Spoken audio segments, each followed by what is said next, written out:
Welcome to episode 72 of the Faces of the Future podcast. It's your boy Millz. It's your boy Shann. It's your boy, man. Some moves. What's good with y'all, man? What's good with y'all, man? What you been up to, man? Why you trying to come in with your voice all deep like that? What you mean? What came sound like What you Darth mean? Vader or something like that. I am your father, head ass. What are you talking about? I am the man, head ass. What's good with y'all, boys? Deep voice, head ass. Da da da. Oh, brother. Oh, brother, it's Mansamu, head ass. Where this nigga go, man? Yeah. Sight now. What y'all been up to though, man? Chilling, bro. It was so good having this back last week. Facts. Got some good messages, man. They were happy that we were back. It's been a minute, telling us not to take that long of a break ever again. Yeah, we was going for a long time. Yeah, longer than normal. Yeah, definitely. But it was needed though. Need a little reset. So, yeah, sometimes you just need a little reset. Yeah. Sometimes you just going. You just need to take a step back and just take a break for a little bit. We also was all real busy during that, that fall time. You know what I mean? Yeah. Yeah, schedules. I mean, it was hard. Yeah. The schedules, things of that nature. But Right. I mean, we got it figured out, right? So Definitely. we here now. But let's start the pod off with. I want to start the pod off with Moose today. Let's start the pod off with Moose. Oh, brother. Brother. Just to recap last week, you know what I'm saying? We talked about a lot of stuff. A lot of things were discussed, and there was a lot of critics about you, Moose, man. The people had some words for the few topics we were talking about. What you got to say to the masses, man? About what specifically? We were talking about the Brittany Renner's situation, just the way your thoughts were about like women in certain situations. Do you have any words for the listeners, or is it just like your thoughts are your thoughts? You know what I'm saying? It is what it is. I mean, I could have gone nuclear last week. Like that's the thing. Like Nuclear in what way? I could have really set everything on fire, but I didn't. What was holding you back? Because the thing is, what people have to understand is that I'm giving a perspective of a guy who wants to get married and who's sitting with two guys who obviously also want to get married as well. So for me, it's like I'm the single one here, and I'm observing how ghetto it is out in these streets. So for me, it's like he said it's ghetto out here. Tell the story you told me. Tell the story you about told the date I went on last week. Yes, bro. I went on a date last week with some girl, and I was trying to help her on with her coat, like, just being a gentleman, because she was struggling a little bit. She was like, nah, I got it. They're gonna pay you for the girls thing, but continue. I'll talk about that in a second. Women. I'll address that in a second. Okay. I'm listening. But like, so I got in. We go to another spot, and she's all like, "Yo, like, I forgot what the conversation was." She was like, "Yeah, nah, my daddy raised me to be independent, not to need a man, not to rely on nothing." And I'm just looking, and I'm like, "Sis, like, if you don't need a man, then how did you learn how to be independent in the first place?" Like, I was like, and I told her straight, I was like, "Yo, like, you're real pretty, so I'm not going, and we in a really nice bar, so I'm really not about to sit here and do this to you tonight, because it's like, I'm trying to have good vibes." And I literally told her that. It's like, nah, it's fine. I was raised not to need a man. And my whole point was that, like, it be shit like that where it's like you going on dates and you hear nasty stuff like that. And it's like, bro, it's like, and this is where I'll keep it really brief. Like, my biggest thing is equal accountability on both sides, right? Okay. And my thing is what you start to realize is that even though I complain about it a lot, the reality of the situation is that in a lot of cases when it comes to dating and some things in the world, a lot of women don't hold themselves accountable the way men hold themselves accountable. So for me, it's like I'm only complaining because it's like, yo, we out here and we have to hold ourselves accountable. Women have to hold ourselves accountable, but y'all don't get to be held accountable. And I understand the reality of that situation. I'm just explaining the fact of like, yo, y'all don't hold yourselves accountable and look at the nonsense that happens. You know what I'm saying? So it's like, for me, it's really not that. I understand where people be coming from, but you have to understand it's like we go through life every single day seeing men having to be held accountable for everything, whether if it's jobs, whether if it's keeping a house in check, whether it's just the concept of being a man. Like, there's accountability that men have. And with a lot of, like I said, I could have really gone nuclear last week, but the reality of the situation is this. How many men hold themselves accountable in reality, though? Yeah, how many men hold themselves accountable? But when I say hold themselves accountable, it's more so about the fact of like, if something were to happen, we had the conversation about how men are this, men need to be better, men have to do this, men have to do this. How many times do we genuinely have times where women that aren't complaining about men, taking men out the situation, everything else, where women are just, this is what you need to do to become a better individual? I mean, I think it happens more than we think, but Definitely. maybe I think just based on like the context and the way like you go about like we have these discussions, I think maybe just the women that you maybe have encountered have that issue. Yes and no. Yeah, to an extent they may have some of that issue about accountability, but I'll say this like this, and this is what I was going to clear up actually this week when we get into different topics. Like, one of the things that you'll realize about like marriage, relationships, I'll say this, the people that are really in good marriages, good relationships, even if they have problems, they're the ones that are not saying nothing. Mm. It's really always the single people. I mean, I'm just here saying this shit for content and to troll people most of the time. Sounds about right. You know what I'm saying? On the internet. Like, I troll people on the internet. But, like, I say this to present a situation for the podcast, right? But in real life, what you'll notice is that people who are really married and people who are in relationships who are actually doing the work understand what it takes. They're not out here talking the way that everyone else is talking. You get what I'm saying? No, they're in a different, position. So it's like, for me, it's like when we sit here and have these conversations, like, oh, men don't hold themselves accountable. You're not really hearing what the men are saying, because the good men that y'all complain about that are not around are not on the internet talking about how there's not good men around. You know what I'm saying? It's the same thing with good women. Good women aren't on the internet doing that. And my whole thing is that the reason for that is because there's a sense of accountability that you need to have for your partner and yourself. And so why I bring out the whole accountability piece is that because we sit here, women say all the time, oh, there's no good men, there's no good men, there's no good men. But maybe you're looking in the wrong places. Maybe you might have to make some changes. Maybe you might have to do a couple of things to get the stuff that you want. Maybe you might have to move. You know what I'm saying? It's the same thing for guys. But the thing is that a lot of guys, what you have to understand is that a lot of guys understand that, like, men don't get to move in society just being where they're at, if what I'm saying makes sense. Like, we have to continue to progress in order to get the things that we want. And I'll say this, a lot of times, a lot of women can get away with some of the character traits that they do have and stay the same way that they are, and they can get married, they can get into relationships. I'm not saying that they'll prosper, but they can stay that way and everything will be cool. Men can't do that. Let me ask you this. Will you be calling that woman back for a second date? There's plenty of flawed men out there that are married and shit. Facts. You know what I mean? Will you be calling the woman back for a second date? No. Nah, it was a done deal, one and done. Did you check out after like that first exchange? Yeah. I took her to a certain lounge. Like, you know, I'm real cool with the people there, and after that, I was just like, it was whatever after that. So there was no nightcap? No. Nah. Let me ask y'all both. I really left it alone. I was like, bro, I'm not doing this no more. Let me ask y'all both this, since we're on this topic. Because we all been in and out of relationships before. After being in a relationship for an extended period of time, do you guys find it difficult to go back into the world of dating? Definitely. I wouldn't know what to say to nobody right now. Yeah, that's what I wouldn't know what to say to nobody right now.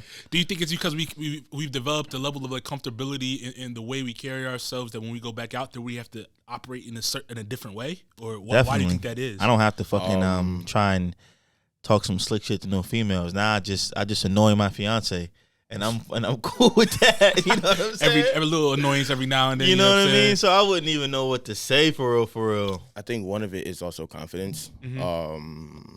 Yeah, because I'll say that, like, you're not really as confident in who you say, like what you say. Another thing is that, like, you know, when you get into relationships with somebody, whoever it is, it's like there's a certain way that you act in a relationship depending on how things go along. You know what I'm saying? Like, I'll say, actually, I'll use this example to bring everything together. For guys, right? There's a guy who wants to be a leader, for example, in a relationship. A lot of times, you know, dealing with a strong, independent woman that don't need a man, a lot of women don't want a man to lead. So when you get into a relationship, when a man does want to lead and put his best foot forward, it comes to a situation where, you know, the woman may not be having that. And so what ends up happening now is that you develop that guard of, like, you know what, I'm not going to, like, you know, be that leader. I'm just going to chill and just let her call the shots. What ends up happening now, you go through that relationship, say, a year, 2 years. I'm not saying this is me. I'm just using this as an example. No, I get you. Yeah, so it's like you come in, this happens, you come out the relationship.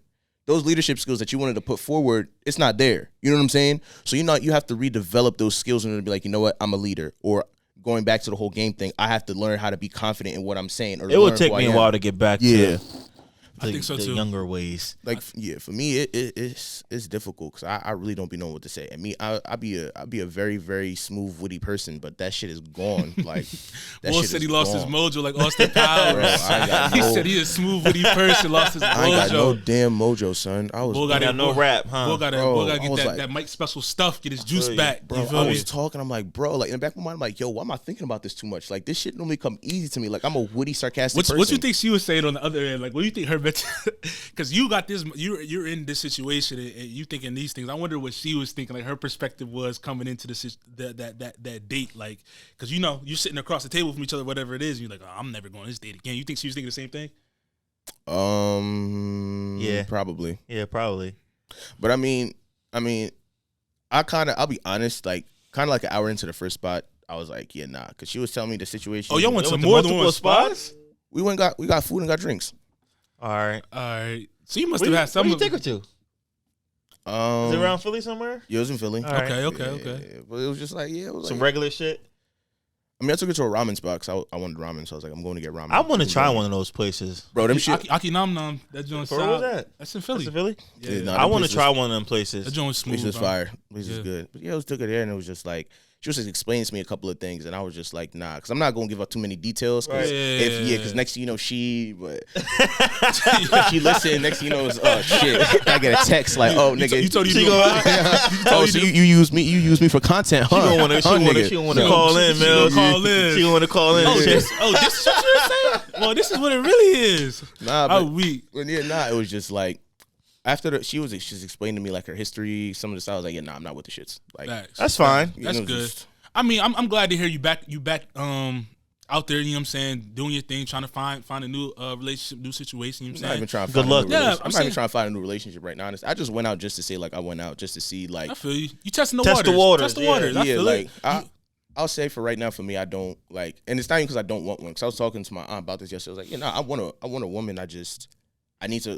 I need the right one to come to me. Because one of the things that obviously you know this, Millz, I haven't talked to you about this, Shannon, is like I have a tendency of like I want it, so I go after it. And the reality of the situation, when it comes to women, in a lot of cases, you can't say I want it and just go after it in a lot of cases.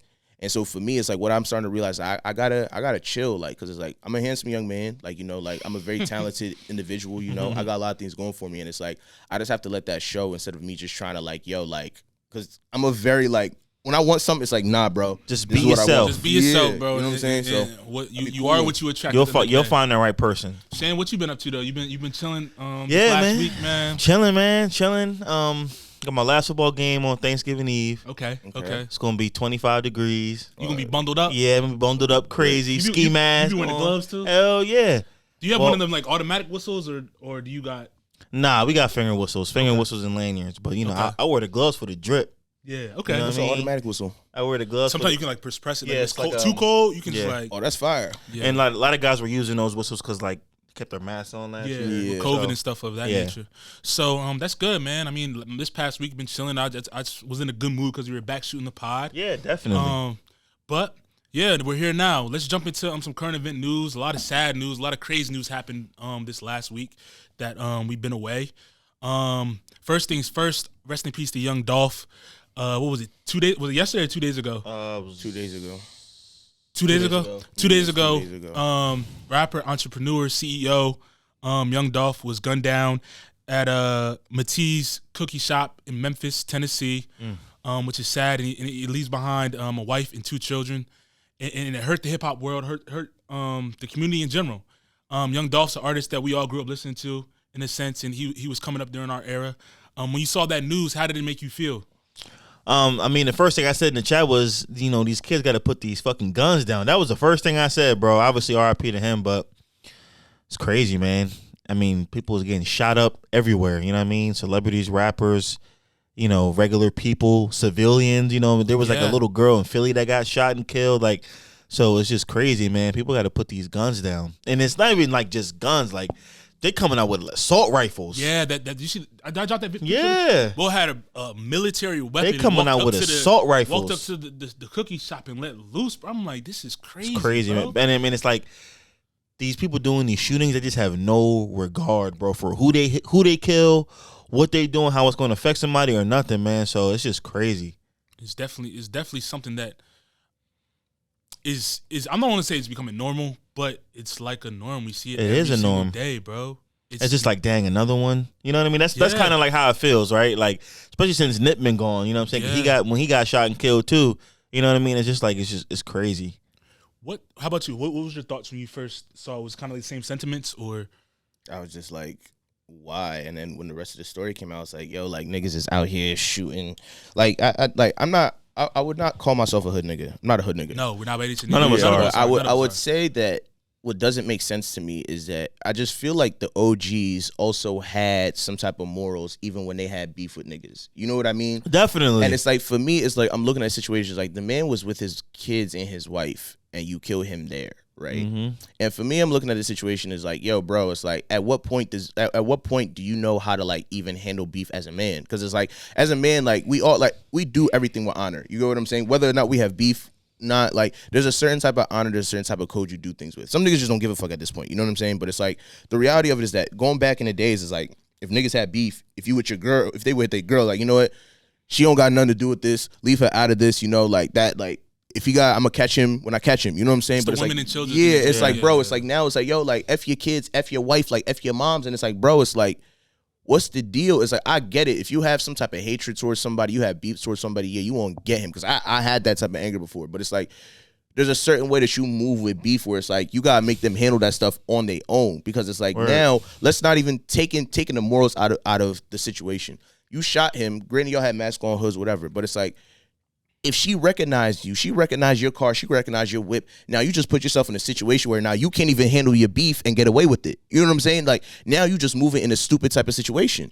So it's like, for me, I looked at it as like, yo, like these niggas don't got no regards and they don't got no common sense, because it's like you gotta move with silence and a sense of urgency, especially with shit like that. Like, and they got their plates and everything, like it's dub for them. And niggas. now it's about to be a domino effect because, Yeah, like, you know what I'm saying? We don't want to say who did what this, but you know what I'm saying? There's been a lot of tension in Memphis in general, like that we see just through the music, right?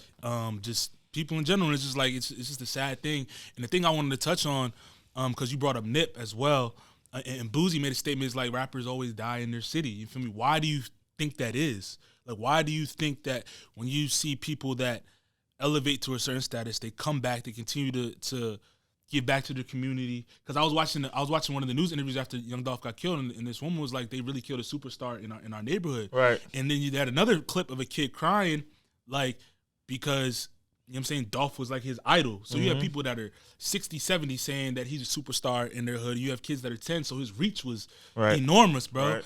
And granted, yes, people have beef that we don't know about, but why do you think that happens to people? I don't know if it's because, you know, he's still in the mix in his town, you know what I mean? And, you know, he just has some enemies that took advantage of an opportunity that they saw him with his family and, you know, killed him. But it's like, it's never that deep to take somebody's life over. To me, like, why are you going to risk going to jail for the rest of your life over some beef with somebody? You know what I mean? So I don't know, because it's like you said, these dudes go back to their cities to try and help and give back and repair and inspire kids to try and get out, and this ends up happening. And it's like, this is why some motherfuckers be like, once you make it big, leave your city and don't ever look back. You know what I mean? And this is exactly why, because of shit like this. Yeah, and they said they this Friday, which was recorded today, Friday, he's planning to do a turkey drive. Right. Oh my God, bro. So it's like stuff like that just rubs me the wrong way, man. Even though I don't know what the underlying issue is, problem is, it's just like when you see it on a surface level, grand scheme of things, it's just like, it's sad, and especially when it's your own people killing your own people. So it's like, it's not that deep to take somebody's life over. It's one of those things where it's like we'll take us for example. It's like we're doing something and we're creating something here that, you know, a lot of people from around our way aren't really either paying attention to or not really like seen before. You know what I'm saying? So it's like, a lot of people just look at us as like, okay, we're just starting this, but it's like, oh, I know Millz. Millz was like this. Millz was like this like a couple years ago. Oh, Shann was like this. Shann was like that. Oh, Moose was like this back in high school. And it's like, they look at you and it's like, yo, I know you. You're not really like that. So why are you trying to act like this? That was and 10 like, years ago. You know what I'm saying? And it's like, let's say, for example, like, you know, Millz got some stuff in the tuck. You know, I got some stuff in the tuck. Shann got some stuff in the tuck. And it's like, when you start to really execute, those people that, you know, you grew up with, or people that, you know, was with you, they start to get jealous of what you succeed with because you focus on your shit.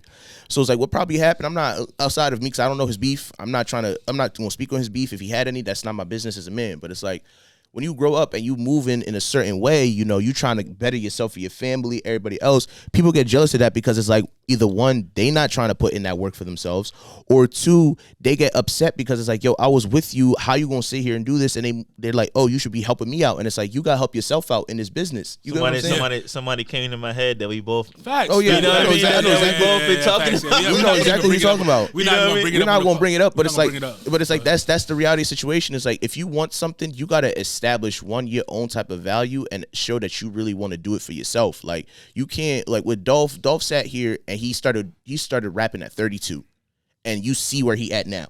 Like that nigga, I'm not gonna get into details, but he was rapping before then. But I mean, but he got big. Like he started rapping. That's what I mean. Yeah. But it's like he basically brought us all through undergrad. You know what I'm saying? Facts. Like. And so it's like I was bumping Dub all football, exactly. 2016, like bro, and it's 2015, all that stuff. And it's like now you got a bunch of people who are still sitting there, still not doing the stuff that they need to do to get themselves out of a situation. You jealous at him because he worked hard? And I think that's where the hatred is, where people are like, they see you in the same position that they were 2, 3, 4 years ago, but they lazy as hell and don't want to get off their ass and do something. But they see you doing something and you getting everything that you work for, and then they're like, they hate you. Someone's like, I was in the same position. Why is that not me? Or you're doing the same thing, but you just doing it better. Exactly. They can't stand it. They can't stand it. They can't stand it. They don't know why, and they're like, all right. And then their mentality switches. Like, I'm gonna do everything to put this man down because he got what I want. Yep. And this is sad. And that mentality has to just change. And it's something you see like And I only can speak on our community because we in a certain community, and it's just like you see it all the time, bro. You see it in our culture all the time. People hate because it's not them, bro. You know what I'm saying? Or you don't put them on when it's, you know what I'm saying, at the end of the day. Or you just, like you said, you just do it better than them, bro. Yeah. And there's nothing wrong with that. The thing is, and things have to take time and things have to make sense. It was like, what was it? Who was I listening to? Somebody said something. No, it was Wale. I was listening to Wale's interview. And he brought up a really good point, and I never really thought about it like this. When you start to get to certain points in your career as a musician, there's certain people you just can't hang out with no more. Like, there's a reason why Drake sits here and talks to Jack Harlow. He talks to Drewski. He talks to Beyonce, Nicki. All those people are all superstars. He can call Jay-Z and be like, yo, I need you on a feature because he that big. When you at the bottom of the totem pole, you say who? I'll say Shorty, for example. You a Shorty. You Shorty. You ain't got no Grammy. You cool with Murder Beats or whatever. But it's like you at the bottom of the totem pole. Unless Drake really fuck with your music, he not gonna put you on like that. You know what I'm saying? So it's like you gotta look at it from a standpoint of like when you get to certain industries and certain places in your career with anything that you do, you start to reach new heights of people that you meet.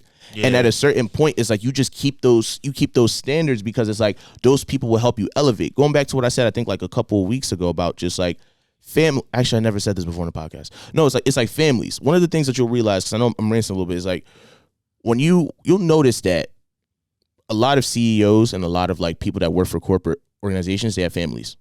You know what I'm saying? And it's like there's a certain type of focus that you have, and there's a certain way that they look at you when you don't have a family. They actually look at you as a liability if you're single. And so one of those things that you have to understand is like once you get into those certain places, you have to move a little bit different. Dolph is here, he signed to a record label, him and his cousin Key Glock. And it's like there's certain niggas that you can't move with no more because you can't get caught up in that beef. Yeah, facts. You know what I'm saying? You can't keep going to jail because you got a family, you a businessman, all that stuff. You know who said that? The rapper you hate the most. Fabio said it in the verse we was playing. He said you gotta move different when you get in the industry in a certain extent, and it's like it's facts. Yeah, it's facts. I mean, I'll give him that. Even Mello said that on Million Dollars Worth of Game with Wallow and Gilly. Yeah. He was like, David Stern told me, I know who you with. Yeah. I know what they do. I know what they into. So if you want to, be a star in this league, you need to change your circle, and I'm gonna make an example out of you with this suspension. Yeah, you know what I'm saying. So it's across all fields. You gotta change your circle to what do they call it? Survivor's remorse, where you feel like you gotta bring everybody you saying you started with. And that's exactly what Mello said. But then he realized like kind of like what the fuck am I doing? Yeah, you know what I'm saying. What am I doing in the hood at 1:00 in the morning? You know what I'm saying. And I got a game tomorrow. You know what I mean? Like shit like that. You know what I mean? Yeah, it's crazy. It's sad. Only sad. But Once again, yeah, R.I.P. Young Dolph. Feel bad for the city of Memphis, bro. City of Memphis, because a lot of stuff's probably about to go down there, and we hope nothing tragic, any more tragedies happen down there. Yeah, but I got to call my cousin, her boyfriend, because they live in Nashville. They be around there, so I got to make sure. I mean, it is what it is, but it's just like, dang, we say this all the time, broken record. You got to stop doing this type of shit, bro, to our own people. Put them guns down. Why can't niggas just box? Niggas just past that, I guess, bro. Just fight. Yeah, and yeah. So in other news, some more crazy news happened. I'm not gonna call it crazy, but something that was in the spotlight that I want to touch on. I think we all have like opinions on is the first thing is DaBaby and DaniLeigh. Oh man! Before we get that, we need to talk about the elephant in the room because I mean the football is up there. No, football. We're gonna get to that. You want to talk about when we talk about sports, or do you want to talk about it now? No, we're gonna get to it. I just want to get this out the way because this is like a quick subject. Okay, all right, no problem. My bad. DaBaby and DaniLeigh. So what happened was over this past week, DaBaby and DaniLeigh went viral. I guess it was they were arguing on live, and DaniLeigh had her baby, their newborn baby, breastfeeding, and DaBaby tried to kick her out the crib for whatever reason. And they've had on and off disputes, and people were telling her she should leave. She's been staying. So when you see something like this, one, how do you feel about a man, because we are men, putting their business on social media like that when stuff goes on? Well, I thought that was extremely corny off the rip. I thought the whole thing was whack and corny. It's like, come on, dog, you really gonna sit there and call her your side chick? Like, no wonder she got mad because you really just disrespecting her. Yeah. Like, disrespecting her in front of all of your people that are watching on your live. Like, blatant disrespect and just capping. Yeah. Like, just such cap. So I'm like, that's whack, bro. That's the mother of your child, bro. If it don't work out, that's one thing, but you ain't got to do all this extra shit. Yeah, for sure. And like, my thing is, in my opinion, that's my opinion. I agree. I just don't think you put your business out there like that. And then like to be saying, oh, my album coming out, this type of thing. I just think that type of stuff. Everything is a promo. Yeah, it was just corny. It's like, I'll say, come on, man. I'll say, as someone who has overreacted and put their information on the internet before, I would say that he like. There's a certain way that you do it. Like, if you want to be, like, the thing is with DaBaby is that DaBaby did that shit in a very manipulative way. And I just... That's going to bring me to what we're going to talk about. It's like, my biggest thing is that, like, if you're going to put something on the internet, you gotta at least make it a joke so at least people know that you're joking about it. Like, that's the thing. That's number one. But in a situation where you're dealing with family, when you're dealing with your family, like, there's a difference between the personal stuff you go through and your actual family. Like, my nigga, like, you have it. That's a family that you have. Like, and you have to respect that. And as a guy, like, and this is because going back to what we were talking about earlier, like, this is where I hold men accountable. It's like, if you have a kid, like, you gotta take care of that kid. Like, my whole philosophy real quick is that I honestly think that in most cases, if the father is fit and the father is competent, at least has some level of competency, he should have full custody of the child. But, you know, that's neither here nor there. That's a deeper conversation. Yeah. We're not going to touch on that. We can talk about it on another episode. Yeah, I don't know if I can hold on. Say what you said. Oh my God, Moose. That's as a guy. There's so many niggas. Oh my God. As a guy, if you are somewhat competent, what about a competent woman? She just gets no say? That's not what I'm saying. That's not what I said. In terms of taking care of your child, you should. We're about to go down a whole nother rabbit hole with this. We're going. But hold on. You have to admit. No. You have to make this make sense first. Okay. Nobody's saying that the woman can't be in the child's life. That's not what I'm saying at all. That's not what I said. That's not what I said. I said he should have full custody of the child. Why? Because I think that... So you're saying if a man and a woman are equally competent in your eyes, the child should still go to the man? Yeah, because... Why? Because the reality of the... How do I say this? I say this because there's a certain level... How do I say this? I don't think I ever heard anybody say that before. I'm interested in the perspective, though. I'll say like this, because there's a certain way... How do I say this? The best way to put it is that going back to the whole accountability thing, right? In a lot of cases, when you have to be forced to when you're forced to hold yourself accountable and you're forced to be put in a sense of responsibility, you somewhat put yourself in a position where you have to accept that responsibility. It's like, for example, if you were put in a situation where you're in charge of a house and you have to pay a mortgage, you're gonna find a way to pay that mortgage, or else you're not gonna have a house. I'm just throwing this out there. And so my thing is with a lot of guys is that what you realize is that the court system F's men up to the point where they don't get full responsibility of their child. Mm-hmm. But what at the same time, what that also does is that also takes away a level of responsibility from a man that puts him in a different type of space. Because when we do end up having those situations where we get to take care of kids and we have those responsibilities on our back, we end up working better and it ends up working for us. So my thing sounds like a single mother to me, bro. Pretty much. But that sounds like a single mom, bro. Because there's a lot of niggas that don't be taking care of their kids, period. And the moms have to figure it out. They get stuck dealing with all the bullshit. They get stuck having to be the one that's there to nurture the baby. And you got these niggas that want to play part-time daddies and all of a sudden come in and say, oh, I want to do this and I want to do that and I want to take my kid on the weekends and but you was never there before ever. But my point is that why I'm saying that is that it puts you in a responsibility that you have to do something. Like it creates. But it sounds like a single mother though, because they're put in the same position. Yeah, but what I'm also saying is that can we all agree here that in that sense, single mothers shouldn't do that though. They shouldn't have to go through that.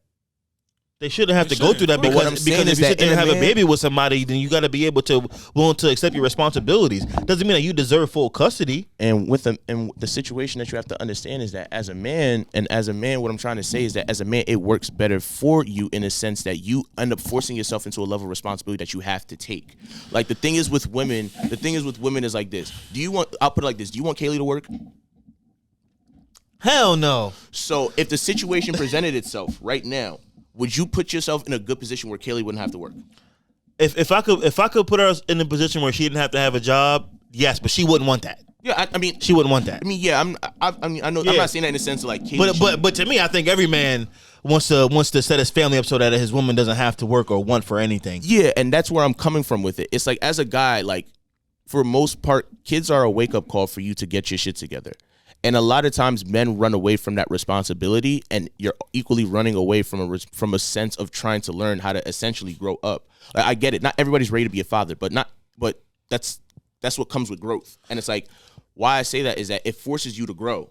And I think that with men in this generation, where a lot of times, like where women do have a point where it's like a lot of men aren't really stepping up in some cases, you put this man in a position that he has to take care of his child. It puts him in a position where he has to grow because you're gonna learn how to grow. But I'll say that having a baby with somebody already should put you in a position enough for you to realize, oh, I gotta change some shit up here in my life. Just because you have full custody, that shouldn't be the determining factor of whether you're going to step up and be a man or not. But that's the thing. Like, how do I say this? It's one of those things where it's like, yeah, she has a baby, but it's like the baby not here yet. So niggas feel like they can do whatever. It's one of those things where it's like the baby not here. Niggas gotta know better than that though. Yeah. But that's the thing. But going back to DaniLeigh, however you say her name is, and DaBaby, it's like, but that's the thing though. If this is why I said, if you are competent, you having sex, you doing all this, you should already know you should already know the type of nigga that this guy is. Like, that comes to my point. And that was gonna be my point. That was gonna be my point that I was gonna actually. You say the point, and I'll add on. I was gonna say that's why people have to be cautious of who they lay down with and who they have kids with.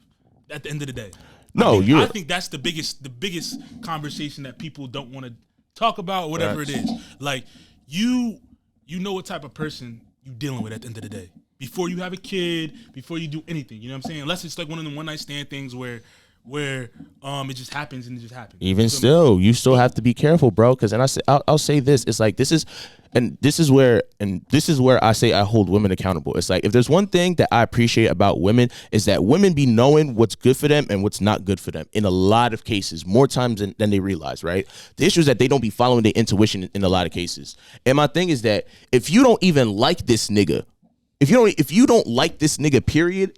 I'm not even talking about sexual attraction. I'm talking about you don't like him as a person. You see him, he's an irresponsible nigga. Why do you feel like it's just okay to say, yeah, I'm just going to fuck this nigga raw and everything's going to be okay? Like, it don't work like that because now, let's say, for example, you have a kid. Now you in a position where you with a nigga you don't like and you have a kid with a nigga you don't like. Yeah. All for some dick? You running that risk, that's on y'all, bro. And that's what we saying. It's like you get no sympathy from me on that. That's what I'm saying. And that was my point. Is like I don't have any sympathy for DaniLeigh because it's like you knew how this nigga was before and you still chose to lay down with this man.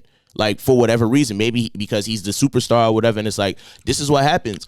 This is why I hold women accountable. It's like, yo, like, stop looking at niggas for clout and you sexually attracted to the clout, and then you lay down with him, you have a kid, and then you upset that he an ain't shit nigga when 3, 4, 5 shit girls are. No, that I can agree with. Shit. I can agree with that. That I can agree with. I can agree with that. And I think a lot of people live in this sort of, I don't want to call it a fantasy world, but they see call it what somebody it is, and they see everything that they want to have with this person. But in reality, that person is just an ain't shit person. Facts. I agree with that. Yeah, I can agree with that for sure. We're going to get into the elephant in the room that you're talking about after the song of the day because that's a longer discussion. But we're going to jump into the Face of the Future song of the day presented by MBT. If you follow us, all our content, follow us on MBT Network on Apple, Spotify, and also on YouTube. Click that big red subscribe button. The Face of the Future song of the day comes from T. Gordon Banks and Charlie Heat. It's off of T. Dot's latest project, The Vibe is Heavy, and the song's called Agenda. Once again, this is T. Agenda. Once again, that was T. Agenda off his latest project, The Vibe is Heavy 4. Check it out, because the vibe is heavy on that joint, man. Let's jump into the elephant in the room Toby was talking about in the first half of the pod. If you want to break it down for us real, Shann, we'll jump into the news. It's kind of crazy. It's really crazy. So, Zach Stacey, former college player at Vanderbilt, played in the NFL and the CFL. A video was released yesterday by his ex-girlfriend of him beating the hell out of her, for lack of better words, like beating the hell out of her. So, this is another situation of domestic violence with the former NFL player. Yeah. So that's the first thing. The second thing is that for me, I watched the video one time, haven't watched it since because I couldn't. Yeah. And like even last night, Kaylee, my fiance, was like, "Why didn't you send this video to me?" Like I was like, "Because I saw it one time, and that was the only time I wanted to see it and or speak about it." Period. Because it was that like I said in the chat, it's heartbreaking. Heartbreaking. Ridiculous. It's like disturbing, I guess is the word I'm looking for. Like I was just disturbed. Word. Like I was at work and I had a great day at work, and then I watched it. I'm like, I can't. Oh yeah, I remember you said in the chat. You said, "What the hell did I just watch?" Yeah, I can't. Like I can't. Yeah, I did say that. I'm like, I can't. To see that, to hear like her, just like her tone and her body language, and like seeing that she was like, she knew it was coming. Yeah. And to see like him literally just throw her around like a rag doll. He hit her with something to start the video. Throw her into the TV, and like when he swung on her, he like swung with like everything he had, like a haymaker. Then he threw her into the TV. Then he throws her on the I don't even know what to call the little thing, but the baby's toy. The baby is in the corner. Yeah, I didn't notice that first. 5-month-old baby in the corner. Until he said, "I love you, son," and slammed the door. I didn't realize that. The baby was there the whole time. Baby was there the whole time. And you see the dog just skirt out because he like choke slammed her on the joint. He choke slammed her, bro, and she hit her head. And then after that, like you just hear her like her groans of pain. I'm like, I can't do it no more. So he was on the run for obvious reasons, and I think he got caught either late last night or early this morning. Yeah, in Tennessee. In Tennessee? I'm glad they caught him. But me too. He deserves to be under the jail. Under the jail. No, he needs to go to the gulag. That's who needs to be under the gulag. He needs the for that, because it was so graphic, and like she's so like, I'm not gonna call her because she seems like a tall female, but she's just skinny. Yeah. And she obviously he's a big guy. He's a big guy, and she had a baby 5 months ago. Any man against a woman is not a fair fight. Yeah. Any NFL player against a regular woman is an even more unfair fight. Yeah. So, to me, I mean, I have nothing else to say about it because it's obviously just disgusting and despicable and can't happen. Yeah. And just my heart goes out to her, and I just feel bad for her. And I personally like when these motherfuckers that be doing this domestic violence get exposed. I don't mind it. You know, lock these niggas up, take these niggas to jail. You know, the whole 9 yards. You know, the whole thing, the whole show.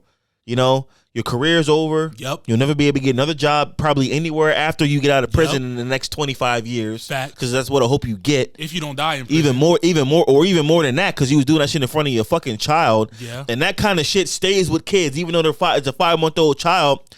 While your brain is developing, your child's not going to forget some shit like that. Ever.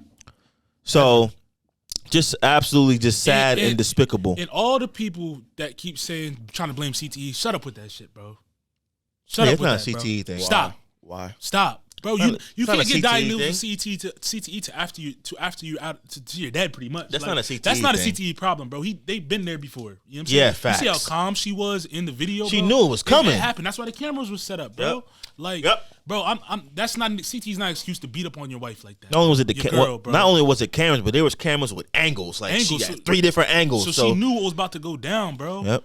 Like, how old is Zach Stacey, whatever his name is? I don't know, maybe I don't our know. age, probably a little Yeah, he's older. probably around our age. Like, bro's a sucker, bro. That's all I gotta say. Like, Yeah, he was a sucker for that. Yeah. I've had, so for me, the reason I don't like these so much because I've had family that have dealt with situations like this, and when I see these videos and stuff, all I could think about is that family member in that position, and that's why it bothers me so much. Yeah. You know what I'm saying? So I can't stand seeing shit like that. Like I remember when I saw that Ray Rice video. That was when the shit really started jumping off with these NFL players and this domestic violence. That's when shit started to really take a turn because it's just out of control. Like you saw him, Ray Rice just knock his girl out on the elevator. Yeah. You know what I'm saying? And seeing this dude slam this woman and break the fucking thing, her back of her head hits the fucking wood floor. Yeah. She could have split her fucking head open.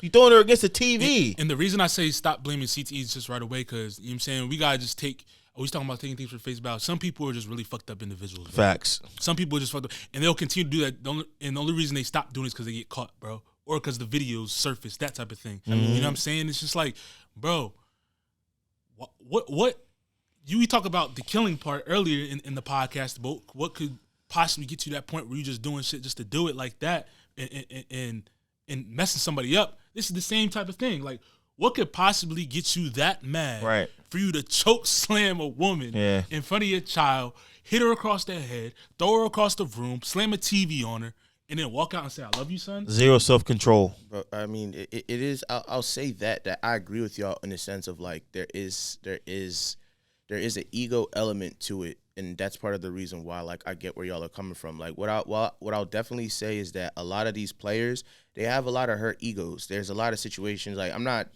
justifying anything that's going on, but in the back end, there's obviously a lot of things that they're dealing with. Once again, I'm not justifying it. There's a lot of things that they're probably thinking about dealing with, and they probably have destroyed egos. Like obviously you get into the league, you playing for the Jets, obviously like you probably don't even get re-signed, you get cut, things happen, and your ego probably hurt. Man, fuck your ego. That's your fucking baby mama, dog, at the very least. But Shannon, I agree with you in what you're saying, but what I was gonna say is that like where I was going with that is why I don't want to say it's 100% not CTE is that you got to also understand like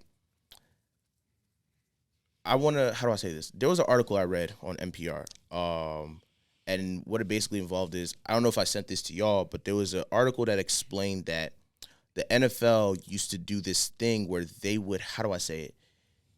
Basically what they do is that you get an evaluation, right? Mm-hmm. You get an evaluation at the NFL for any head trauma, things of that nature, whether if it's Lou Gehrig's disease, ALS, Alzheimer's, all these early signs for like brain trauma, things of that, whatever's going on. And the NFL used to just like deliberately make black NFL players look a lot more dumb than they were. I know what you're talking about. Yeah, you know what I'm talking about. I forgot what it's called. They had a lawsuit. It was a lawsuit, and they settled. Mm-hmm. And so I guess where I'm going with this is that when it comes to a lot of black players, like we've seen, like I'm not trying to say this is all black men, but like we've seen a lot of black players get into this issue. And what I'm also trying to say is that I don't want to say there's a correlation, but I wouldn't be surprised if there was something there that if, say, for example, he did have CTE or he did have Alzheimer's or any of those situations, I wouldn't be surprised with that. Obviously, yes, he's a piece of shit. He needs to go to jail. That's my whole thing. But I'm looking at it from a standpoint of like, I've noticed that there's always, and I don't want to use this stereotype because y'all know me, but it's like every single time this happens, it's always this black, like there's a black man that's so angry, and it's like, for example, Zach Stacey's out the league. I don't know what his financial situation is like. I don't know what they do on those ends, but it's like a lot of those things come back to like, yo, it's like I always notice this with a lot of black players. Deal with your issues, bruh. But what I'm saying, don't deal with it that way. No. I can't sit here and blame. I'm not justifying anything. I'm not justifying like anything that he's saying. I'm not justifying his actions at all. Like everything that he did was wrong. Like go to jail, my nigga. Like go to anger management fucking classes. No, don't bro. go to. You don't deserve anger management classes, bro. But what I'm saying is go deal with your demons, so you're not beating the shit out of your fucking girl. But what I'm also saying, this is where my conversation is coming from, Shannon. It's like my thing is that like, why is it that the league hasn't cracked down on this? Don't expect nothing from the NFL. But what I'm never gonna crack down. but bro, what I'm saying this from a standpoint of like, you're right about that. They should be doing more. But I mean, I wouldn't expect nothing from them, bro. From the billionaires at the top, they're not giving no, of course. But I'm saying this from a standpoint of like, how do I say this? It's like going back to the whole settlement, the lawsuit that they had. It's like for me, it's like you just had a lawsuit about y'all trying to make black NFL players look stupid. And why do you usually settle? because they know they wrong and doing something. Exactly. Yeah. And my thing is Exactly. that, and my thing is that, yo, deliberately make them look a lot dumb, so you don't have to pay them money. And the situation ends up being now, I'm not justifying this. I'm looking at this from the league's perspective as to why there's always an incident. And they settled that before that shit really started really deep dive. And my thing is that, like, why is it that we're just I guess what I'm trying to say is that I would not be surprised if there was other ways that these black men were being discriminated against in the league. And I'm not justifying it, but that correlates as to why they're so fucking angry. So I think what you're trying to say is, like, the NFL could do more to evaluate these guys to see if they have any sort of anger issues and shit like that and help them deal with it. That's what you're trying to say. Yeah, and what I'm trying I get that. Then I get that. I agree with that. And what I'm trying to say is that, like, I don't think that. And even if I think that they even notice that, I think that they bullshit some things where they don't have to pay them. 100%. That's what I'm trying to say. That's the fact.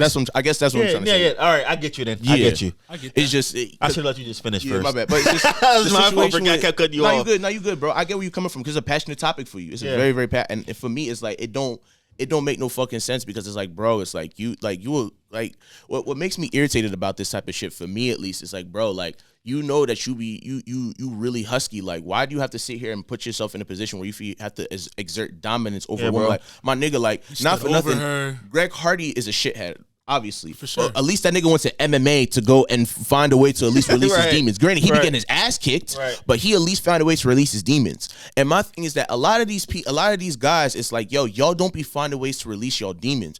And I want to have a conversation about this probably sometime later, because I know I won't get into sports a little bit, but it's like, I want to have a conversation. Actually, we'll talk about the next podcast.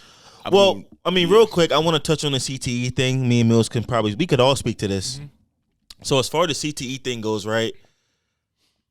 To be honest, I mean, we could have that shit right now. We play football since we was 5 to. We be joking about that all the time. For real, but it's facts. 5 to 5 from age 5 to 22. How many hits have you taken over the time? You play fucking linebacker. Yeah, I played on the outside. And Millz wasn't one of them little. Yeah, and you was in there getting it. You know what I mean? Facts. I mean, with that being said, you still have to have fucking self-control. Like, I don't know.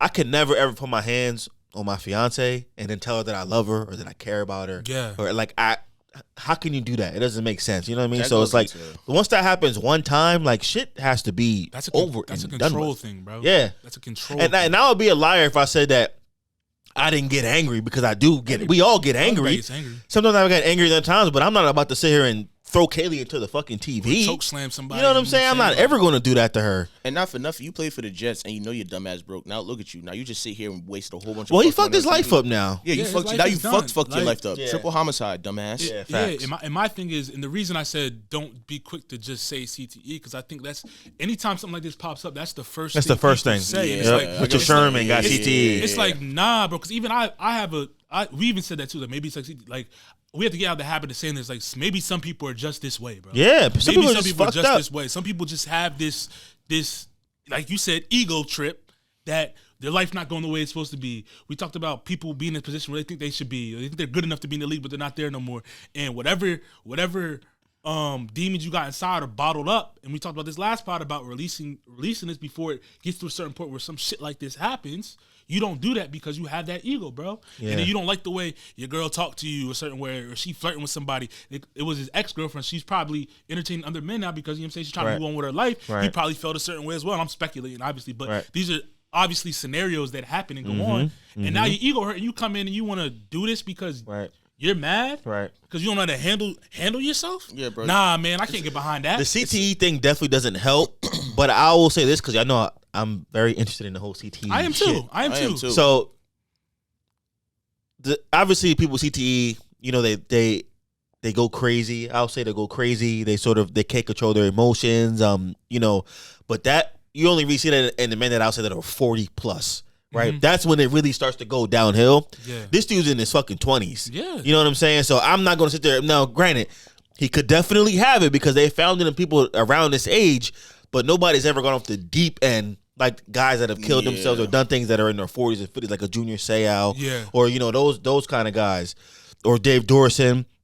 You know what I mean? Andre Waters. Yeah. So I don't think it's the right time to blame CTE for this. That's all I'm saying. You know what I'm saying? That's all I'm saying. This dude needed help.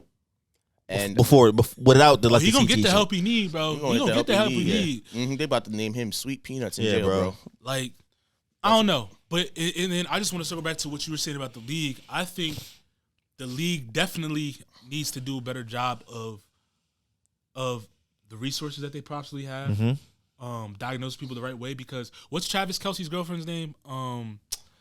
She's a host, but I know you're talking about. But she made a post about this saying like this is more common than people think in that community of like women that are spouses of like athletes and stuff. This happens on a regular thing, and I think she made a mention that it was like an ego thing too as well, where guys just have them ego trips where they want that dominance, that control, or whatever it is, because that's what they're used to having, especially at that and level. that's what you're trying to do every day in your profession, trying to dominate somebody else. Because it's like I'm painting a picture. I'm not justifying it. It's like it's like how do I say this? It's like you're the guy. You made it to where you're supposed to be. You probably had doubters. You know what I'm saying? Like people probably didn't F with you, whatever. And it's like what ends up happening is that you get there, and then the people like you grow up with like your coaches telling you that nigga. Yeah, everybody telling you that all the girls is on you. You get to being whatever. You get to the league and it's like, you're not good enough. Might be another guy. That's the another best guy. of the best. And it's like, damn, it's like I grew up thinking I'm the guy. You know what I'm saying? And it's like, oh, that's not how it is. Like y'all don't think I'm the guy? All right, cool. Like I'm still that nigga. Like fuck y'all. Da da da da. And it's like, bro, it's like you don't have to sit here and have that type of ego, bro. It's like because you still get kudos for making it to that level, bro. Like not everybody makes it to that level. And like the average, and for him, he's a running back. Like the average time for like running backs in the league is like 3 to 5 years. 3 years. Yeah, Like 3 to 5 years. like that, you know what I'm bro. saying? So it's like for him to even make it there is a testament to his strength. And as a like, I'm not justifying him, but I'm looking at this from an angle of like, yo, he's a black man. And what I'm trying to say with that is to a lot of other black men who feel that they have a lot of anger pent up for maybe things not going their way, certain things going on. You don't have to be that angry. There's other outlets for real. Like there's a lot of other outlets that you can use instead of doing a tombstone on your wife and wasting $300 on a TV. Like right, DDT. Yeah, bro. It's like this shit. man. Like this shit is for me. It's like it's saddening because it's like it's a black man. Like Hearts go out you to know what her I'm saying? too. Hearts go out to her. Her child, because I know that child's gonna be traumatized seeing that. And for her, that's also a and that's traumatic. very traumatic. traumatizing. That's a traumatic experience, bro. Very. And who knows how many times this has been happening to her, Yeah. or how long it's been going on for. You know what I mean? Yeah. So, hope she gets up that she needs to help deal with the domestic violence. Yeah, and anybody that's going through anything like that, man or woman, bro, like definitely speak up on it, even if it's hard, whatever. Because I guarantee there's more people out there that'll be willing to help you in that situation than you think. You know what I'm saying? You got people that are on your side and don't advocate for that type of behavior in any way, shape, or form. You know what I'm saying? Yeah. And I saw that on the timeline too. A lot of, like you were saying, you didn't want to share the video. There was a lot of women that said the same thing because it brought up it triggered them in a certain way. Yeah, I didn't go on Twitter yesterday after y'all sent that video. I was done. It was crazy, like the amount of women that were like, please don't share that video for the simple fact that it brings up a traumatizing experience, maybe not just for them, but their friends that they know and things like that. Too hard for me to watch. That shit just gave me goosebumps, bro. Just thinking about it, like I literally just got the chills. Just thinking about that shit. It did. I can't. I was gonna say like I had I mean I didn't put my hands on nobody, but I'm saying like I know people that have had that experience, and it's like Same. And like it ended friendships, and it's like for me it was like I was looking at the situation because like I'll be a little bit vulnerable about it. Like I was talking to my line brother about it. I'm like, yo, bro, like granted, like it was some girl I used to talk to, and she was like, yeah, like this was the situation. I'm like, I was talking to my line brother about it. I'm like, yo, like I feel bad. Like granted, like obviously like I'm in a relationship, but I'm like, am I right to feel bad for her? Like, dude, like, because my thing is that like not even in a situation like I like her. I'm just saying from a You talking about you felt bad because she went through that? She was going through that. Okay. And I'm Of looking, course, and I'm like, bro, like, am I justified in feeling bad for her? Like, not even from the standpoint like, oh, like I like her or whatever, but it's like, obviously, like, you know, we cared about each other to an extent, you know, when we were vulnerable with each other. But I'm like, yo, bro, it's like, am I justified in feeling bad? Like, if I wanted to fight, like, hypothetically speaking, if I seen this nigga down the street and I put him to sleep, like, am I justified in doing that? Not even from a because it's like I'm in a relationship, like If like it's doing for that certain things reason, wild. If I feel for that reason, I mean, I don't think anybody would be mad for you doing something like that.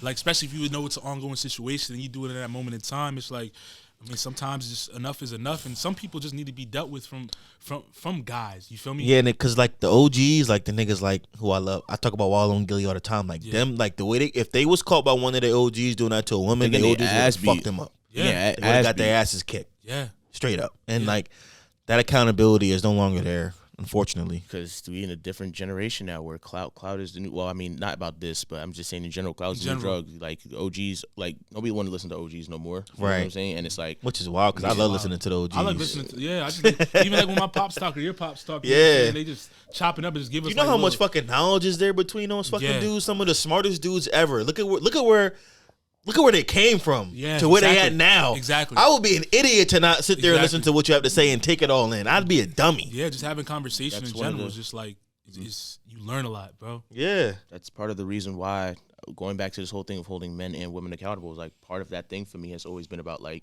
you need older people to steer you on the right path. Like, you know what I'm saying? And it's like one of the things that I do a lot, which is sometimes I do a little bit too much, is that I seek advice from a lot of people, because it's like, I'm not saying that I'm the most perfect nigga, but it's like I always try to make sure that I'm not wilding. You know, obviously, like, yeah, I do too much. I may say a lot or say some wild shit sometimes, but it's like when it really comes to making decisions about my life and other people, if there's one thing that, you know, people know about me, I'm going to always ask. Because you don't know. And for me, it's like when we go into this generation now where we looking at people, it's like, yeah, nah, I can do it myself. I can do battle by myself. I don't need no man. I don't need no woman. I don't need to listen to nobody. It's like, bro, it's like we need people. Like, we need to have interdependence on one another, because that's how society was created. Like, this wouldn't be here if we didn't have interdependence on one another. Thanks. Like, your parent, like these kids that talk, all these women not for nothing that say, oh, I don't need a man. It's like, y'all wouldn't be here if your mom and dad weren't interdependent on one another. You know what I'm saying? And it's like, that's the biggest thing. We just gotta listen to our OGs more, man, because stuff like this, you would have gotten your ass beat. And not for nothing, and I'm not trying to bring race into this. If this was a black woman, that nigga would have been dead already. Can I say something as an aside that's totally off topic, but it deals with this, right? Yeah. That girl is somebody's daughter. Sister, niece. So I'm thinking about it like, what kind of fucking world am I bringing a potential baby into, like a daughter? Mm-hmm. Because if I ever, as her father, seen that video, I don't know where my mind would take me, bro. Yeah. You know what I'm saying? Like, you got to think about that kind of shit too. Like, I don't know where my mind would go if I was her, if I was that girl's father. Facts. And I can resonate with that, because you know my brother just had a child. And you're saying daughter, like that. You feel me? That's my goddaughter and all that stuff. So it's like, if I ever seen some shit like that, bro, that's what I'm saying. It's like, it's on site. It's on go. Just leave it at that. Remember, that's what I'm saying. Remember when I said either it was last season or 2 seasons ago when I was talking about vigilante justice. We were talking about vigilante justice. This is a prime example. Now imagine. But here's the other thing, though, and I want to say it goes both ways. If that was my son, and I see him doing that shit, he getting punched on too. You know what I'm saying? It goes both ways. Fight me. We don't advocate for none of that, bro. None of that, bro. You don't put your hands on anybody like that, any way, shape, or form. There's no need, bro. It's like it's really unnecessary. It's uncalled for, and it's just a sad thing that it happens so often, and like even more than we probably even realize or know.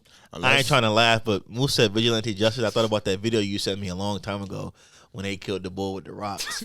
Remember that? They stoned that man to death. That's because what happened. Yeah, because he raped somebody. Woman, yeah, bro. In that culture, they don't play that, bro. You don't do nothing like that. That's bro. really stoned my man to death, bro. And at the end of the day, whether we believe it's right or wrong, it's just like, bro, that's the way they deal with shit. Bro. Yeah. But like he said, I'll agree with you I will agree with you with the vigilante thing. You do something like that with the stones, bro, and everybody's there. Yeah.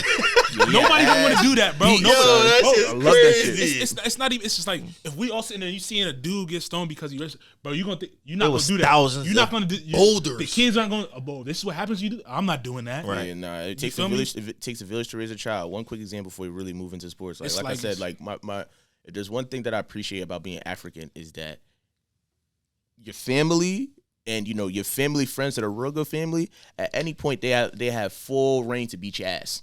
Like, that's how it was growing up. Like, that's how it was growing up. Full reign to beat your ass. You don't remember Miss Dumas, right? My mom used to give Miss Dumas the green light anytime we act up, bro. Shout out Miss Dumas, those were my favorite teachers ever. She steered me on her. She's a goat for sure. But I remember my mom used to tell the teachers all the time, look, if my kid acting up, you have the green light to hem him up and make sure he acting correctly. Facts. And I think that's the way it should be, bro. Because that's the only way you grow, bro. I done got asked some of my aunts before and shit, my uncle, plenty of times for acting the fuck up. You grow like that, and it's like you also get the wisdom, because it's like your parents don't know, like your parents don't know everything. They do the best that they can with the tools that they have. But it's like when you bring other people into the situation, it's like it puts you in a position where it's like, damn, now, like, you know, you getting everything that you really need. Like, not for nothing. Like, this is actually a really good conversation, but it's like, not for nothing. Like, it is though. For my parents, my parents. My parents. I wouldn't say that they're perfect. Nobody's parents are ever perfect, but you know, there's certain things that I go to my aunt for. You know, my aunt is a very chill person, and she gives me her advice, and she got really good advice. I go to my other aunt, one who owns a store in Philly. She talked to me. She gave me her advice. And it's like, when you start to go to different people and they cultivate you in a certain way, it now puts you in a position now, even going back to Zach Stacey, is like, you know, all these people that really, really gave you this advice on how to not be angry or doing all these things. Like, let's say, for example, he tried to wild out one time and this auntie just, right?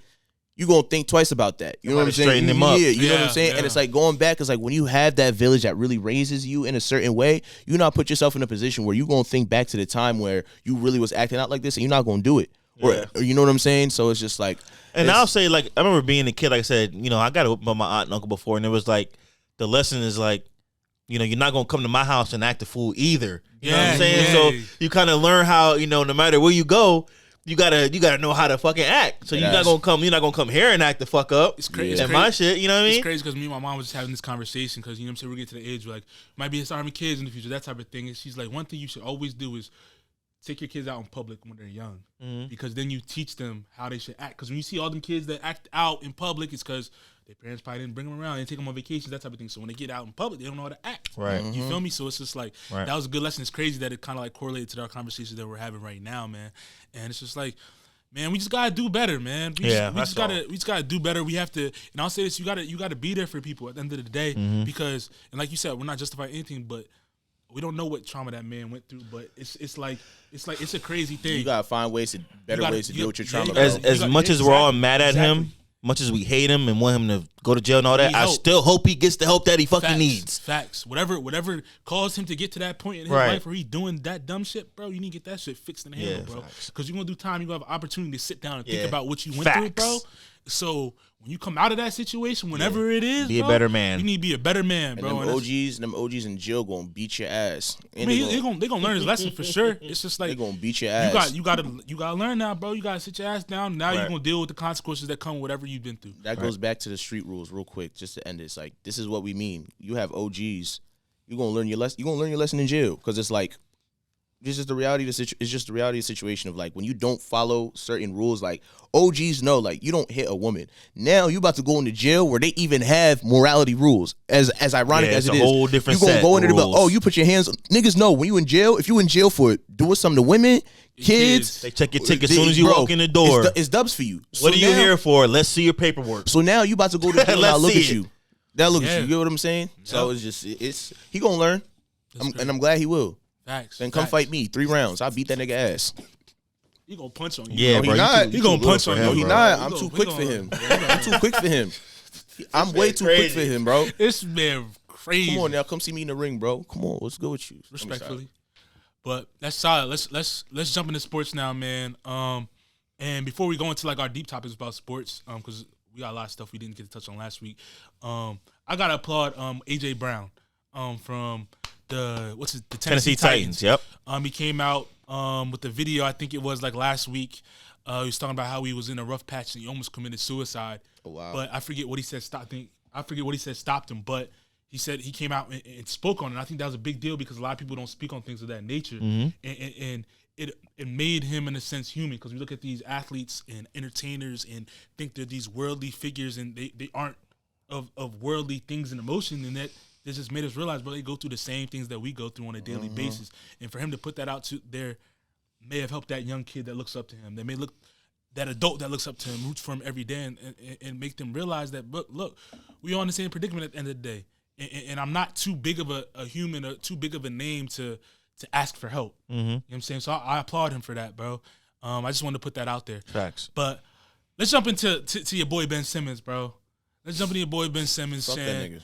What are we jumping into, bro? I want to jump into. I was reading something where he said he's not fit to practice in the Sixers facility, bro. He's not fit to practice with the team. I read a report yesterday. He's with St. Joe's scrimmaging. He was at St. Joe's scrimmaging. But bro, what? What is up with your man, bro? That's not my man. That's your man. Is my man. That is your man, bro. My man. What's up with him, bro? Is he? I don't know, bro. Is it really donezo for him in Philadelphia, bro? Is there any coming back for Ben Simmons in Philly?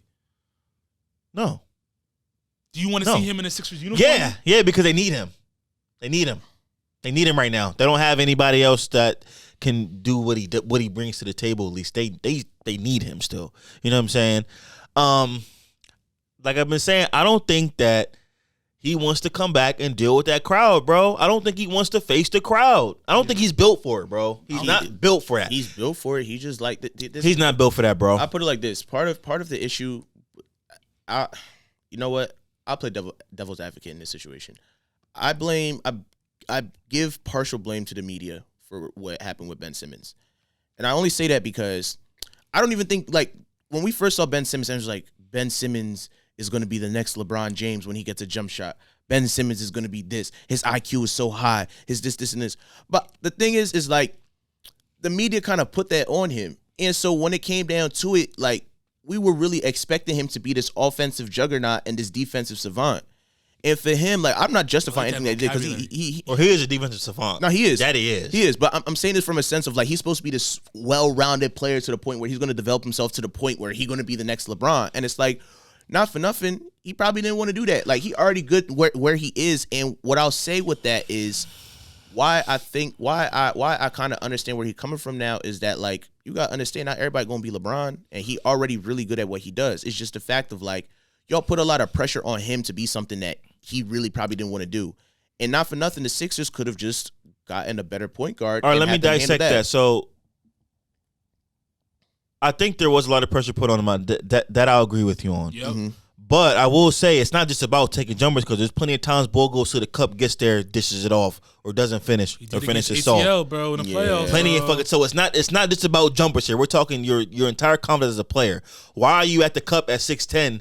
Your hands are above the rim and you dump it off to Matisse Thybulle who's cutting behind you. Cost y'all the series. You know what I'm saying? Yeah. Why? You know what I'm saying? Why is shit like that happening? Like, I've been saying this for a long time. Ben Simmons was never supposed to be this scoring point guard that's coming down pulling threes. That was supposed to be Markelle Fultz. Mm-hmm. That was supposed to be Markelle. Markelle was supposed to come in and do all the things that Ben couldn't and let Ben be a much better Draymond Green, play point forward and initiate offense when you can, run the floor, make plays, and lock up on defense. That was what Ben was supposed to be able to do. Markelle was supposed to be your scoring point guard that's going to get you 18 to 20 points a game, period. And just his job is to just score. Just be a scoring point guard. And then let Joel do what he does. That was supposed to be the plan. The thing with Markelle never worked out. Ben had a little bit, he had pressure on him to then elevate his game to another level, even though he still hasn't taken any sort of next steps in his game, in my opinion. Because I'm not saying you got to be able to pull threes like Steph, but you should have, at least at this point in your career, developed a 18 to 20-foot mid-range game or a post game or something for you to not have added any parts of that to your game. And you got these Philadelphia fans that are paying their hard-earned money to come see you play. And like I say, if not for the city and the fans, for the sake of your fucking teammates, is how I look at it. Yeah. For the sake of your fucking teammates, you know they need you to do more. You should want to do that for your team, bro. That's a fact. That's my opinion on that. I was only just throwing that out there just because it's like, for me, at the end of the day, like, that was the biggest thing for me. It was just, bro, you just, like, you're nice, but it's like everybody believed in you. You know what I'm saying? And everybody gave you the space, like, and that's the biggest thing is, like, we gave you that space to develop. You know what I'm saying? Like, it wasn't like, we gave you 5 years, dog. Yeah, and it's like, we gave you 5 years and we gave you the bag. Yeah, and it's like, and then you can't be upset to say, oh yeah, like, y'all don't appreciate me or I don't want to be back. Yeah, get the fuck out of here. It's like, nah, bro. It's like, we get it. About? It's like, yeah, bro, we get it. Like, you're a really good defensive player, but also at the same time, bro, we gave you 5 years just not even develop to shoot like Steph or Dame, just to do something else. You know what I'm saying? And like, it's our fault something. When you got fucking Joel who's trying to hold you accountable for what you're trying to do because he wants to fucking win, and you as a competitor don't know how to take that shit. You taking it personal, right? Yeah. So if for anything, right, it would motivate me to just shut everybody the fuck up and be like, listen, y'all been talking all that shit, so now I got that 18 to 20-foot jumper in my game, so now what can you say? Exactly. You know what I'm saying? At least I've seen Giannis, who has been a horrible shooter, at least have the confidence to take the shot and at least develop it somewhere. Now he knocked that shit down now. That's all anybody's asked for. That's all anybody's asked for. And I don't need you to take 10. I need you to just Take 5. I don't need you to make 10. I need you to just be able to hit an occasional one and make the defense respect you. Yeah, because it's 4 against 5, bro. And it's like you see motherfuckers is coming down the court playing you. Niggas aren't even defending you, my guy. Niggas don't respect you. Niggas aren't even so like you don't take it as disrespect. You want to blame Doc Rivers and the fans for why you don't want to fucking be here?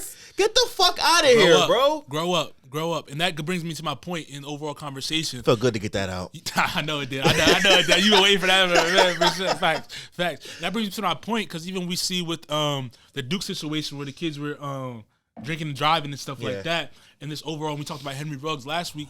What's up with this new generation? I feel like they're taking, a lot of these kids are taking, because a lot of them are still kids, taking the opportunities for granted. Yeah, bro. They don't understand. They just take it for granted, bro. Because I told you, like, this generation is built on vibes, bro. Like, it's just straight vibes. That's like, a good point. You really got to think about it. Everything that the new generation does is built on vibes. Like, we were kind of caught up in a tiny bit, but it's like everything is just like, oh yeah, like I don't need to talk to no OG. I don't need to talk to Magic. I don't need to talk to Bron. I don't need to do nothing. It's like yeah, I got this. But it's like, yo, like we really don't got this, bro. Like really, like let's really. Before I bring back into sports, let's take it out as the whole vibes thing, bro. Like, we in a generation now where it's harder for us to get a job, get a house, live by ourselves, do all these things. And OGs are trying to tell us how to do certain things, and we just I don't want to do it. You know what I'm saying? And now, so bringing it back into sports is like, yo, Bron took Ben Simmons under his wing, like that was his nigga. Like he used to vouch for him a lot. Like he had the cosign. Now look at it, he don't talk about Ben like that no more. And Rich Paul's his agent. Yeah. You get what I'm saying? So it's like you look at the situation, and now it's like, bro, it's like. You had arguably the best player ever co-sign you. And who was that on their fucking team and you're Ben Simmons, bro? Like, you came to practice with your fucking cell phone in your pocket, bro. Like, somebody should have punched you in your fucking face. I bet if Jimmy Butler was there, he probably did that. Like, yo, like, if I was on your team, dog, get the fuck off the court, my guy. Like, we don't even get the fuck out of here, bro. You text Maya Jama, bro. Like, and she working. Y'all got a 5-hour difference, bro. Like, stop acting dumb, bro. She live in the UK talking about you got your cell phone. And I know if that was one of us, oh man, if that was one of us, right, and we're all good friends, it wouldn't have fucking mattered. Somebody was getting checked. Bro, yeah. Facts. And everybody, we can box. We can be friends later, but we can box if you feel that way. I need my 5, I need my 10 right now. 5, you know what I'm saying? Like, get the fuck out of here with that, bro. You bullshit on that one, bro. Right, and who the fuck gonna want to trade for that, bro? Nobody. Who wants to bring that to their fucking it's team? It's a bad attitude, bro. And you owed $140-something million and you don't want to even shoot the fucking ball? You go all them fucking games without shooting the ball in the fourth quarter, my nigga, and you're a max player? Not even just they couldn't even make no fucking free throws. Come on, I can't have that. He can't make no free throws, no 3-pointers, no layups. Like I said last year in the playoffs, I cannot have my star player being subbed out in crunch time for Shake Milton. Yeah, nah, that's I cannot have that. No disrespect to Shake. No disrespect to Shake. I can't have that. Yeah. I'm giving you $180 million over the course of 5 years. Mm-hmm. I need $180 million worth of a player, bro. I need that. The city needs that. And that's why niggas be so mad, because like we gave you everything you asked for, bro. And you still playing. And the team is tailored to fit your fucking needs, which is all shooters. Yep. And fucking Embiid is sacrificing himself and where he's dominant most. And Embiid is a fucking monster, bro. Played on a torn meniscus. And he doesn't have that much time left before his body just gives out. Yeah. He played on a torn meniscus and still gave niggas 30. And Embiid could have won the MVP last year, bro. I'm saying, and fucking Ben Simmons is on some. Oh yeah, I'm not. And like Embiid said, like the team's tailored for Ben, not for me. Yeah, yeah. This is all shooters. He even said if it was my choice, I would have kept Jimmy and let Ben go. Yup. Just, you know what I'm saying? And that could have been another reason why Jimmy was like, I'm out of here, dog. Yeah. Because y'all niggas is babying this nigga, which is what they were saying about Brett Brown. With that all, he coached his father in Australia, and they was babying him. Wait, hold on. Brett Brown coached Ben Simmons. I didn't know that either. In Australia? Yeah. And that makes a lot more sense now. I know that. All right. And that's why they say that's why they say from the very beginning that he was babying this nigga. Yeah. Oh yeah. And now Jimmy was probably like, I'm not dealing with that, bro. Facts. He used to coach Daddy. Oh yeah, nah. Sounds about right. Well, Ben, you heard it from the faces of the future, man. We want you to we just want you. We talk about this whole episode, accountability, man. And I'm a fan, bro. And I'm a fan. And I want Ben to be a Sixer because they need him. They were the number 1 seed last year, bro. They were the number 1 seed in the East last year. You can't tell me that these niggas is ass. I refuse to believe that. They're not. You're the number 1 seed, bro. you see what you can do without you taking the next step in your game. If you take the next steps in your fucking game, y'all be fucking unstoppable. And they're not trading Joel Embiid just to sit here and say, oh, yeah, like, we just won. But nah, bro. Like, you're not that kind of superstar. And Daryl Morey said this could last 4 years. But it's, I mean, go get James Harden, Daryl Morey. Please, I'll become a Sixers fan. James, go get him. Come on. Go get him. Bring the beard. I'm here. I'm here for But Harden. it felt good to get that out. Facts. I've been holding that in for a long time. Last thing before we wrap up, Shann, Moose, college football, man, playoff time coming around. Michigan State, Ohio State this weekend. Big game. Who's winning? Ohio State. Yeah, Ohio State's winning. They're home too. Yeah, at home. They're clicking right now. They are. Their offense is clicking. It's a 3-way tie on the top of that side of the division, right? It's Michigan State. No, we're undefeated in conference. Oh, so it's Ohio State, Michigan State, Michigan. Michigan State and Michigan have the same record in conference. Right? Yeah, but Michigan State has a head-to-head.